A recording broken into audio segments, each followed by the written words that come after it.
ഭൂട്ടാനിൽ നിന്നുള്ള വാഹനക്കടത്തുമായി ബന്ധപ്പെട്ട് ഇപ്പോൾ സംസ്ഥാനത്ത് നടത്തിയ പരിശോധനയ്ക്ക് ശേഷം കസ്റ്റംസ് ഉദ്യോഗസ്ഥർ മാധ്യമങ്ങളെ കാണുന്നു. അതിലേക്ക് തത്സമയം. അല്ല, നമ്മൾ ഭൂട്ടാനിൽ നിന്ന് ടൂറിസ്റ്റ് ആയിട്ട് ഇന്ത്യയിലേക്ക് വരണമെങ്കിൽ അവർക്ക് ഡയറക്റ്റ് ആയിട്ട് വണ്ടി ഓടിച്ചു വരാം, പെർമിറ്റ് ഉണ്ടെങ്കിൽ. അതിനുശേഷം തിരിച്ചു പോകാതെ ആ വണ്ടി ഇവിടെ ഇട്ടിട്ട് പോവുകയോ, അങ്ങനെ 3 തരത്തിലാണ് ഇവര് വണ്ടികൾ ഇന്ത്യയിലേക്ക് കൊണ്ടുവന്നിട്ടുള്ളത്. അപ്പൊ ഈ വണ്ടികൾ ഇവിടെ കൊണ്ടുവന്നതിന് ശേഷം വളരെ ശ്രദ്ധിച്ച് കംപ്ലീറ്റ് ആയിട്ട് ഫോർജ് ചെയ്ത ഡോക്യുമെന്റ്സ് ഉപയോഗിച്ചാണ് അവർ രജിസ്റ്റർ ചെയ്തിട്ടുള്ളത്. പ്രധാനമായിട്ടും നമ്മുടെ വളരെ ഇമ്പോർട്ടന്റ് എന്ന് നമ്മൾ വിശ്വസിക്കുന്ന നമ്മുടെ ഇന്ത്യൻ ആർമിയുടെ, നമ്മുടെ എംബസികളുടെ, അമേരിക്കൻ എംബസിയുടെ പേരും സീലും അവരുടെ ഇൻസിഗ്നയും ഫോർജ് ചെയ്ത് ആ ഡോക്യുമെന്റ്സ് ഉണ്ടാക്കി ആണ് ഈ വണ്ടികളെല്ലാം പലതരത്തിലും രജിസ്റ്റർ ചെയ്തിട്ടുള്ളത്.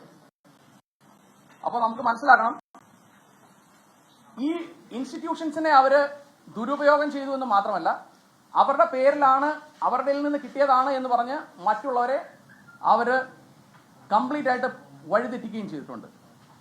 അപ്പൊ ഈ ഡോക്യുമെന്റ്സ് നമ്മൾ പരിവാഹൻ വെബ്സൈറ്റിൽ നോക്കുമ്പോൾ, പരിവാഹൻ വെബ്സൈറ്റിൽ പോലും കൃത്രിമത്വം കൊണ്ടുവന്നിട്ടുണ്ട് എന്നുള്ളതാണ് നമ്മൾ ശ്രദ്ധിക്കേണ്ടത്. 2014 മാനുഫാക്ചർ ചെയ്തിട്ടുള്ള ഒരു വണ്ടി 2005 തന്നെ പരിവാഹൻ വെബ്സൈറ്റിൽ 1ാമത്തെ യൂസറായി രജിസ്റ്റർ ചെയ്തിട്ടുണ്ടെന്ന് പറയുമ്പോൾ, പരിവാഹൻ വെബ്സൈറ്റ് തന്നെ അവർ ഹാക്ക് ചെയ്താണെങ്കിലും അവരുടെ മോൾസ് ഉപയോഗിച്ചാണെങ്കിലും കംപ്ലീറ്റ് ആയിട്ട് അത്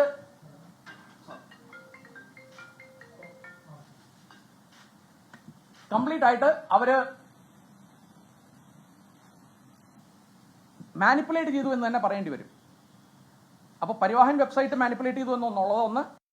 ഇന്ത്യൻ ആർമി, ഇന്ത്യൻ എംബസികൾ, ministry of foreign affairs, American embassy തുടങ്ങിയ സ്ഥാപനങ്ങളുടെ സീല്, സൈന്, ഇൻസിഗ്നിയ ഉപയോഗിച്ച് ഫോർജറി നടത്തിയിട്ടുള്ളത് ഒന്നാണ് രണ്ടാമത്തത്. മൂന്നാമത്, ഇങ്ങനെയുള്ള വണ്ടികൾ വരുമ്പോൾ വളരെ കെയർഫുൾ ആയിട്ട് വേണം നമ്മൾ അതിനെ കാണാനായിട്ട്. കാരണം ഞാൻ ഇപ്പൊ ഡോക്യുമെന്റ്സ് കാണിക്കുന്നതിൽ ഇൻഡോ ഭൂട്ടാൻ ബോർഡർ വഴി ഇതുവരെ കൊണ്ടുവരുന്ന കാറുകളിൽ സ്വർണവും മയക്കുമരുന്നും പല പ്രാവശ്യം കൊണ്ടുവരുന്നു എന്ന് നമ്മുടെ ഏജൻസികൾക്ക് കൃത്യമായ വിവരവും അതിനനുസരിച്ച് കേസുകൾ നമ്മൾ ബുക്ക് ചെയ്തിട്ടുണ്ട്. ഡയറക്ടറേറ്റ് ഓഫ് റവന്യൂ ഇന്റലിജൻസും മറ്റ് ഏജൻസികളും അങ്ങനെയുള്ള സാധനങ്ങളെല്ലാം നമ്മൾ ആ ഏരിയയിൽ നിന്ന് പിടിച്ചെടുത്തിട്ടുണ്ട്. ഇങ്ങനെ കൊണ്ടുവരാമെങ്കിൽ, മയക്കുമരുന്നും കാറുകളും സ്വർണവും കൊണ്ടുവരാമെങ്കിൽ എന്തും കൊണ്ടുവരാം എന്നുള്ള കാര്യവും നമ്മൾ ശ്രദ്ധിക്കണം. It's a major threat to national security and economic security of the nation. അടുത്തത്, ഈ പറയുന്ന വണ്ടികളെല്ലാം പലരും വാങ്ങിച്ചിരിക്കുന്നതും വിറ്റിട്ടുള്ളതും കംപ്ലീറ്റ് ആയിട്ട് ഇല്ലീഗൽ ആയിട്ടുള്ള ട്രാൻസാക്ഷൻസ് വഴിയാണ് എന്നതാണ് അടുത്ത പ്രശ്നം. ഈ വണ്ടികൾ പലതും വാങ്ങിച്ചതിന് രേഖകളോ പൈസ മണി ട്രെയിലോ ഒന്നും പോലുമില്ല.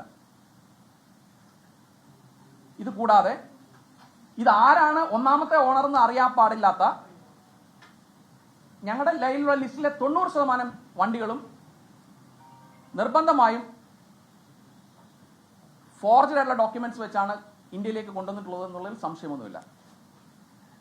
ഇത് കൂടാതെ നമ്മൾ ഇന്ന് സെർച്ച് ചെയ്ത പല സ്ഥലങ്ങളിലും വൻ GST വെട്ടിപ്പും ആ ഡീലർമാരുടെ ഇടയിൽ കണ്ടെത്തി എന്ന് പറയുന്നത് മറ്റൊരു തലമാണിതിന്റെ.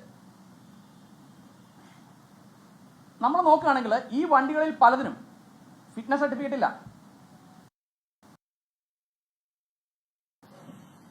വണ്ടികൾ ഇന്നും കേരളത്തിന്റെ നിരകളിൽ ഓടുന്നുണ്ട്.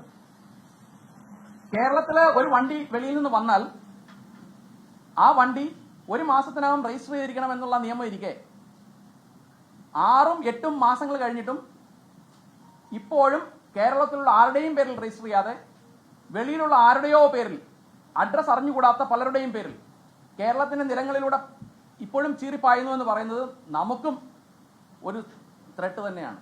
കാരണം ഇത് എവിടെയെങ്കിലും കൊണ്ടുവന്ന് എന്തെങ്കിലും ഒരു ആക്ടിവിറ്റിക്ക് വേണ്ടി ഉപയോഗിച്ചു കഴിഞ്ഞാൽ അതിന്റെ ഓണർ തപ്പി പോകുക എന്ന് പറയുന്നത് പോലും നമുക്ക് വളരെ ദുസ്സഹമായിട്ടൊരു അപ്പോ ഈ പറയുന്ന എല്ലാ ആസ്പെക്ട്സും GST ആവട്ടെ, ഇൻകം ടാക്സ് ആവട്ടെ, എൻഫോഴ്സ്മെന്റ് ആംഗിൾ ആവട്ടെ, കാരണം മണി ലോണ്ടറിംഗ് പല ട്രാൻസാക്ഷൻസിലും ഞങ്ങൾ കണ്ടെത്തുന്നുണ്ട്. നമ്മുടെ health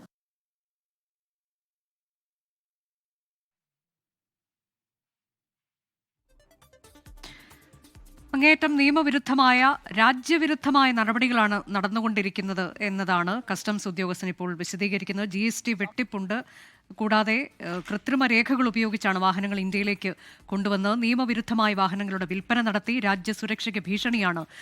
Indian embassy, American embassy, ഒപ്പം തന്നെ ഇന്ത്യൻ ആർമിയുടെ വരെ ഡോക്യുമെന്റ്സ് കൃത്രിമമായി ഉണ്ടാക്കിയിട്ടുണ്ട്. രേഖകൾ കൃത്രിമമായി ഉണ്ടാക്കി വാഹനങ്ങൾ രജിസ്റ്റർ ചെയ്തു. പരിവാഹൻ വെബ്സൈറ്റിൽ വരെ കൃത്രിമം കാട്ടിയിട്ടുണ്ട്.